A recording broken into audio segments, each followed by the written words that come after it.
หยิบยกมาเล่าวันนี้ขอเสนอ เรื่องไพรระทึก ตอน ทุ่งผีสิงจากเทือกเขาตะนาวศรีที่ทอดยาวไประหว่างเส้นกั้นพรมแดนไทยกับพม่าเราตั้งแคมป์เหนือฝั่งห้วยตะไลไก่ในเขตแดนที่ชุกชุมไปด้วยสัตว์ป่าหลายหลากนับตั้งแต่โขลงช้างป่ากระทิงกวางและเสือหลายพาดกลอนบนฝั่งแม่น้ำลำแพนในยามนั้นน้ำลดลงจนขอดถึงห้วยเหลือน้ำขังไว้ตอนที่เป็นแอ่งลึกๆเท่านั้น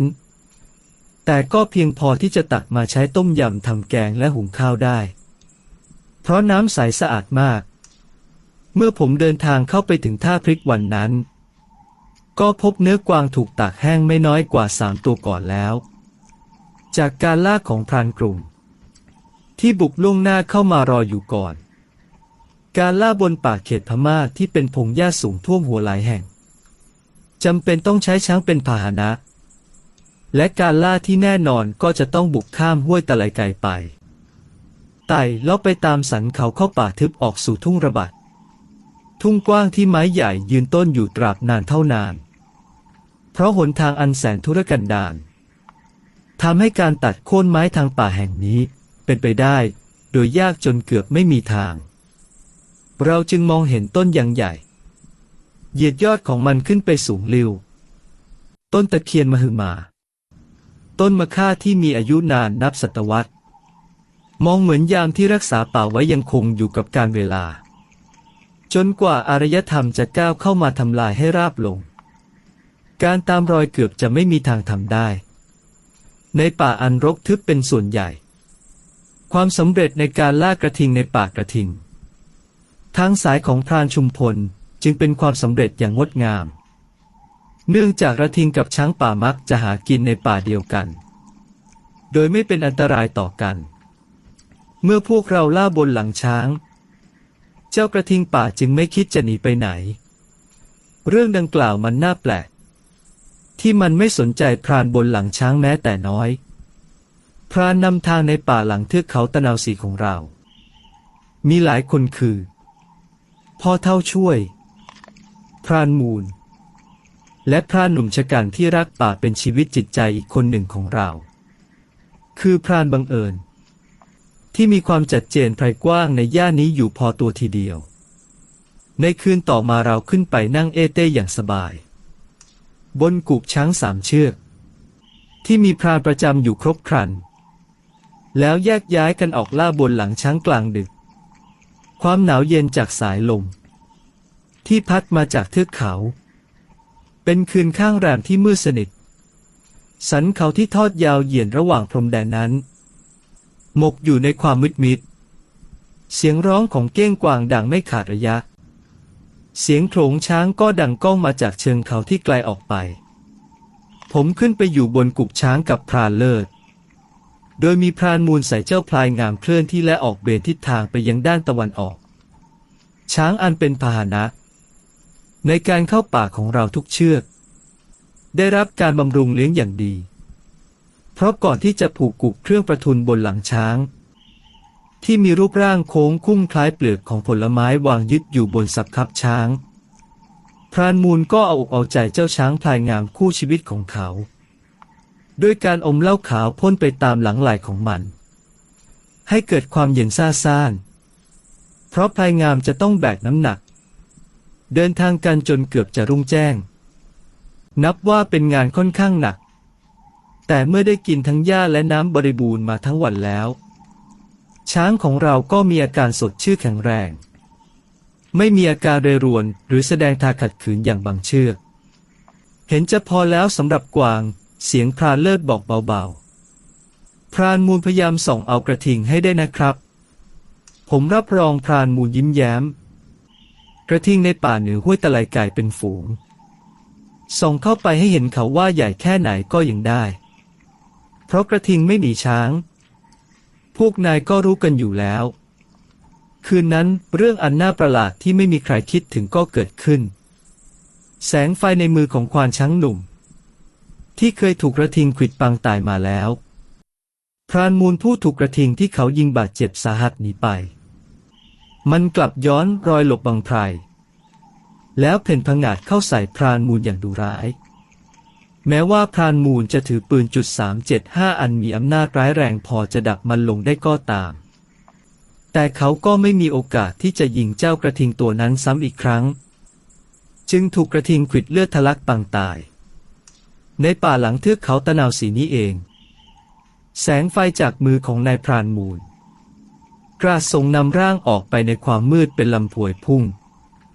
แสงตาที่สะท้อนกลับมาให้เห็นส่วนใหญ่เป็นสีเขียวเรืองอย่ายิงอย่างเพิ่งยิงไอ้เจ้านั่นมันกวางเสียงพรานเลิศห้ามไว้กวางพอแล้วนะครับกวางแถวนี้มันช่างมากมายก่ายกองเหลือเกินนักในป่าท่าพริกนี้คืนนั้นผมเห็นตาของกวางในแสงไฟนับ10แต่ไม่เห็นเก้งพรานมูลให้สัญญาณหยุดช้างเมื่อแสงไฟส่องไปกระทบดวงตาคู่หนึ่งซึ่งอยู่ในระยะสูงกว่าตาของกวางเขาเอนร่างมาทางหลังพร้อมกับกระซิบบอกเราว่ากระทิงผมปลดเซฟ30/6ขณะเดียวกับพรานเลิศประทับ.376เพื่อเตรียมลั่นไก่พรานช้างขยิกช้างเข้าไปอีกเพื่อให้เห็นทั้งตัวและเขาของมันจะได้ดูให้ชัดว่าเขาของมันงามและใหญ่แค่ไหนเพราะกระทิงไม่หนีช้างนาทีระทึกใจนั้นร่างของเราโคลงเพลงไปมาจนไม่อาจปรับระดับการยิงให้แน่นอนได้จะต้องรอจนกว่าพรานมูลจะสั่งหยุดช้างในตากระทิงหายวับไปทั้งที่แสงไฟยังจับติดตาเราอยู่อย่างเห็นกันเมื่อสิ่งที่ผิดปกติอย่างกระทันหันพรานมูลตวัดไฟฉายกราดไปมาเพื่อค้นหาหลายตลบแต่ไม่พบตาคู่ที่เขายืนยันแน่ชัดว่าเป็นดวงตาของกระทิงมันหายไปไหนหนอ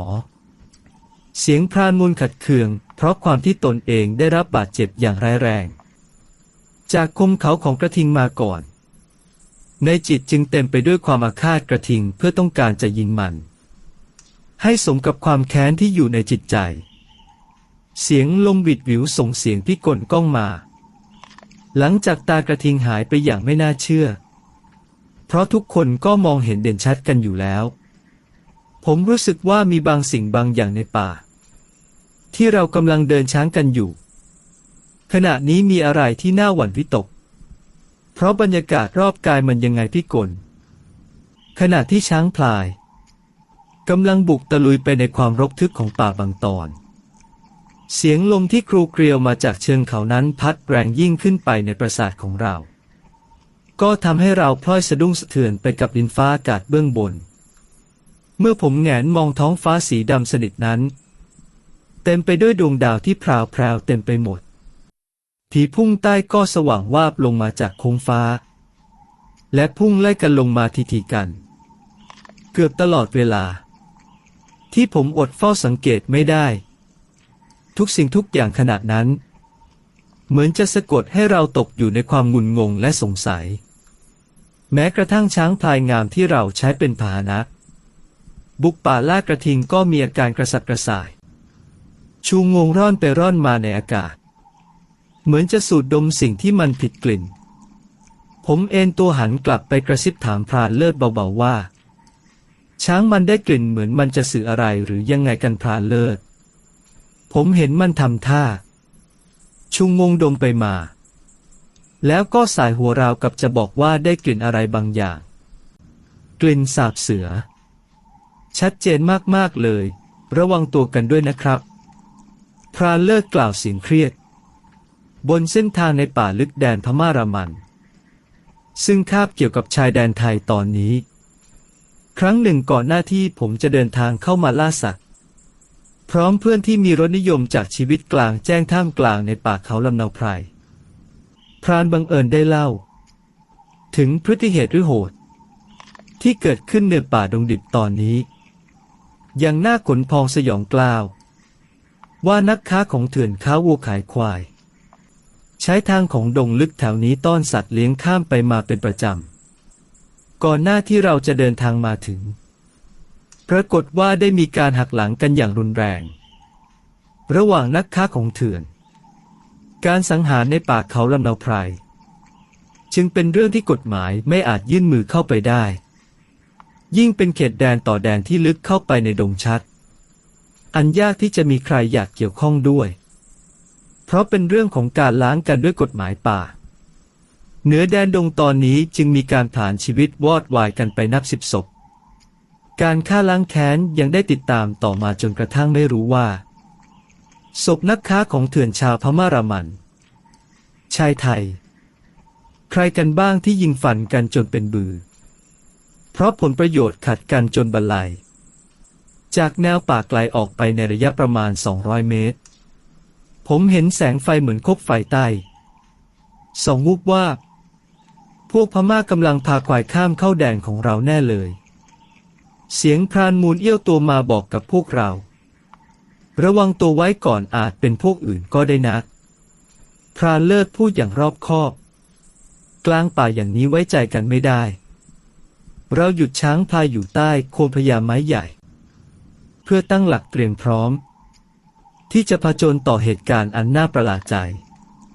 เพราะความไม่เข้าใจกันอาจทำให้ต้องป้องกันตัวเองไว้ก่อนตามระเบียบ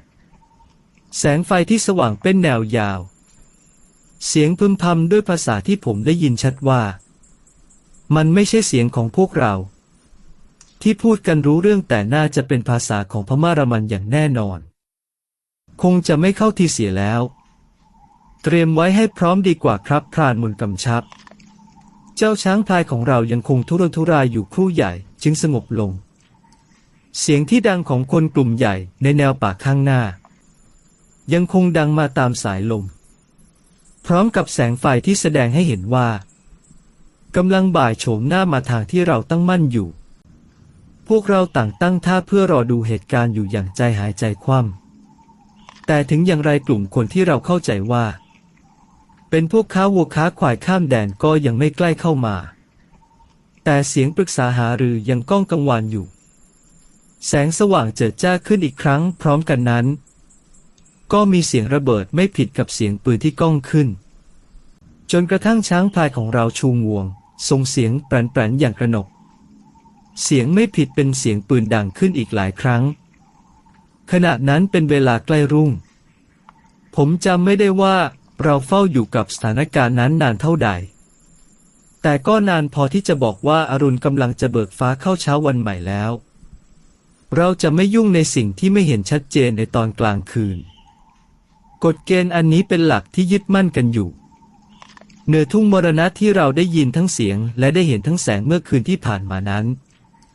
เมื่อเช้าวันใหม่เราได้เดินช้างพลายเข้าไปสำรวจดูอีกครั้งเพื่อให้กระจ่ายแต่ใจและสิ่งที่เราได้พบเจอก็คือกระดูกคนเก่าๆที่ทิ้งไว้กับซากวัวควายจมอยู่ในดินชีวิตของนักแสวงโชคซึ่งมีทั้งพม่ารามันกุลานี่มันดินแดนของวิญญาณชัดๆผมอุทานในใจแสงคบไฟใต้หลายแห่งกับเสียงยิงประทะกันเมื่อคืนดังสนั่นหวั่นไหวไปทั่วป่าบริเวณนี้เป็นสิ่งที่แสดงให้เห็นวิญญาณของพวกเขาที่ยังคงอยู่เหนือป่าดงดิบตอนนี้และได้แสดงถึงเจตพูดแก่พวกเราได้รับรู้ถึงการประสบอวสานลงเหนือแผ่นดินแห่งนี้มันเป็นเรื่องเร้นลับตราบทุกวันนี้